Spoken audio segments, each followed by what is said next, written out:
Penguin অনেক কষ্ট করে একজন পার্টনার চুজ করে এবং সে মৃত্যুর আগ পর্যন্ত সে পার্টনারের সাথে সারা জীবনটা কাটিয়ে দেয়। পার্টনার যদি মারাও যায় সে পার্টনারের জন্য সে অপেক্ষা করে।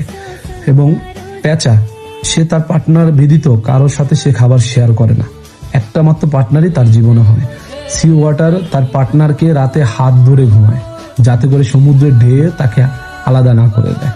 সোমস তার পার্টনারকে এতটাই ভালোবাসে, পার্টনার যদি মৃত্যুবরণ করে পার্টনারের শোকে, পার্টনারের বিরহে সে কিছুদিনের ভিতরে মৃত্যুবরণ করে। শিয়াল তার জীবনে একটি পার্টনারই চুজ করে, সে পার্টনার যদি মারা যায় সে একাকিত্ব জীবন যাপন করে। আর আমরা কিছু হলেই আমরা 4টি বিয়ে করতে চাই বা আরেকটি বিয়ে করতে চাই। আপনি যদি আপনার পার্টনারকে কখনো ভালোবাসেন, আপনি দ্বিতীয় পার্টনার কখনোই আপনার লাইফে আসতে দেবেন না। আর যারা মনে করবেন যে বলে ভুল হয়ে গেছে বা ইচ্ছাকৃত হয়নি, আমি ট্র্যাপে পড়ে গেছি, সে কখনো আপনি ভালোই বাসেনি। ভালো যে বাসবে সে কখনোই আপনাকে ছেড়ে যাবে না। ভালো যে বাসবে সে অন্য কাউকে কখনোই জীবনসঙ্গী হিসাবে পছন্দ করে নেবে না।